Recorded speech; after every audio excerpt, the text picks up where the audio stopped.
شروع اللہ کا نام لے کر جو بڑا مہربان نہایت رحم والا ہے۔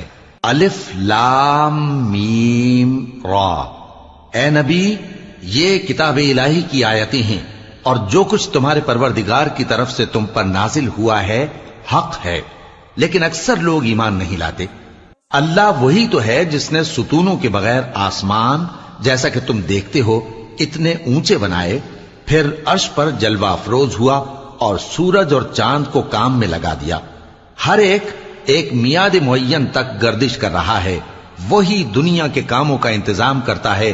اس طرح وہ اپنی آیتیں کھول کھول کر بیان کرتا ہے کہ تم اپنے پروردگار کے روبرو جانے کا یقین کرو۔ اور وہی ہے جس نے زمین کو پھیلایا اور اس میں پہاڑ اور دریا پیدا کیے اور ہر طرح کے میووں کی دو دو قسمیں بنائیں۔ وہی رات کو دن کا لباس پہناتا ہے۔ غور کرنے والوں کے لیے اس میں بہت سی نشانیاں ہیں۔ اور زمین میں کئی طرح کے قطعات ہیں ایک دوسرے سے ملے ہوئے، اور انگور کے باغ اور کھیتی اور کھجور کے درخت۔ بعض کی بہت سی شاخیں ہیں اور بعض کی اتنی نہیں ہوتی، باوجود کہ پانی سب کو ایک ہی ملتا ہے۔ اور ہم بعض میووں کو بعض پر لذت میں فضیلت دیتی ہیں، اور اس میں سمجھنے والوں کے لیے بہت سی نشانیاں ہیں۔ اگر تم عجیب بات سننی چاہو تو کافروں کا یہ کہنا عجیب ہے کہ جب ہم مر کر مٹی ہو جائیں گے تو کیا اثر نو پیدا ہوں گے؟ یہی لوگ ہیں جو اپنے پروردگار سے منکر ہوئے ہیں، اور یہی ہیں جن کی گردنوں میں طوق ہوں گے، اور یہی اہل دوزخ ہیں کہ ہمیشہ اس میں جلتے رہیں گے۔ اور یہ لوگ بھلائی سے پہلے تم سے برائی جلدی سے مانگتے ہیں، یعنی طالب عذاب ہیں، حالانکہ ان سے پہلے عذاب واقع ہو چکے ہیں۔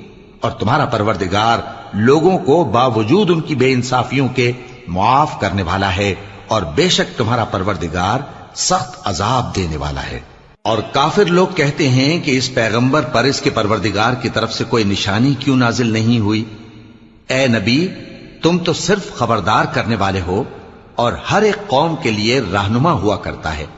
اللہ ہی اس بچے سے واقف ہے جو عورت کے پیٹ میں ہوتا ہے، اور وہی پیٹ کے سکڑنے اور بڑھنے سے بھی واقف ہے، اور ہر چیز کا اس کے ہاں ایک اندازہ مقرر ہے۔ وہ چھپی اور ظاہر چیزوں کا جاننے والا ہے، سب سے بزرگ ہے، عالی رتبہ ہے۔ کوئی تم میں سے چپکے سے بات کہے یا پکار کر، یا رات کو کہیں چھپ جائے یا دن کی روشنی میں کھلم کھلا چلے پھرے، اللہ کے نزدیک برابر ہے۔ اس کے آگے اور پیچھے اللہ کے چوکیدار ہیں جو اللہ کے حکم سے اس کی نگرانی کرتے ہیں۔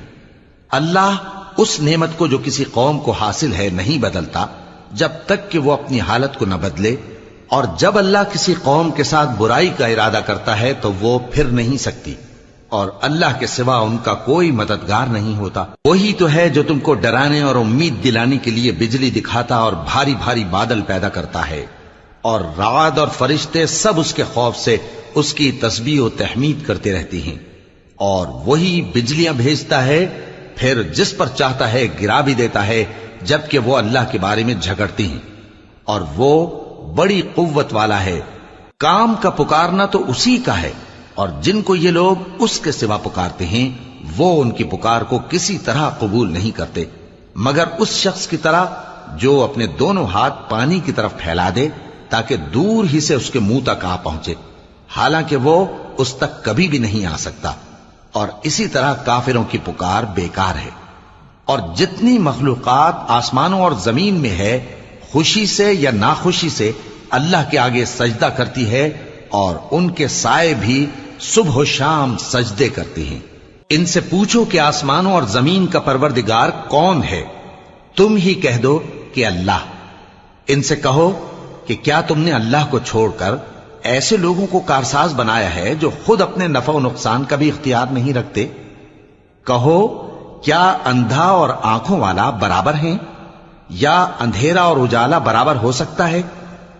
بھلا ان لوگوں نے جن کو اللہ کا شریک مقرر کیا ہے، کیا انہوں نے اللہ کسی مخلوقات پیدا کی ہے جس کے سبب ان کے لیے مخلوقات مشتبہ ہو گئی ہے؟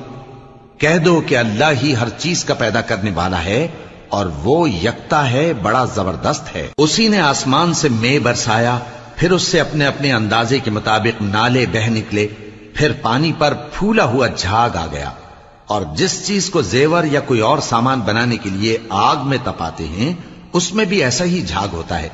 اس طرح اللہ حق و باطل کی مثال بیان فرماتا ہے. سو جھاگ تو سوکھ کر زائل ہو جاتا ہے اور پانی جو لوگوں کو فائدہ پہنچاتا ہے وہ زمین میں ٹھہرا رہتا ہے. اس طرح